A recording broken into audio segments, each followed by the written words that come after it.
Shanghai est frappé de plein fouet par la plus violente vague de Covid depuis son apparition en 2019.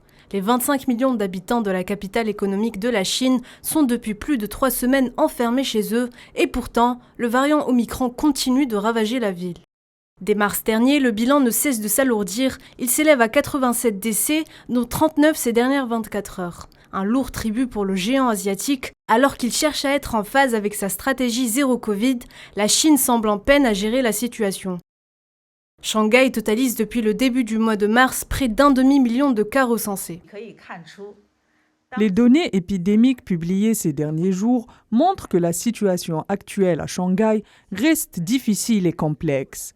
Le nombre de nouvelles infections confirmées, qui se trouvent principalement dans les zones de gestion fermées, les zones de contrôle restrictif et les sites de quarantaine centralisés, est important et fluctue toujours à un niveau élevé.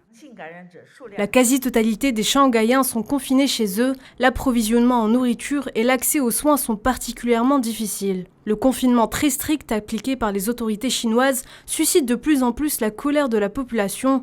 La politique de séparation des enfants positifs au virus de leurs parents exacerbe la situation. D'autant plus que de nombreuses entrées d'immeubles ont été scellées afin d'empêcher quiconque d'entrer ou de sortir. Dans le reste de la ville, les infrastructures sanitaires sont débordées. Des halls d'exposition, des stades sont donc transformés en centres d'isolement pour les malades et pour les cas contacts. À plus d'1 millier de kilomètres, la capitale Pékin fait part de 22 cas enregistrés et avertit qu'une action urgente s'imposait pour stopper la contagion, révélant que le virus a dû se propager de manière invisible ces derniers jours.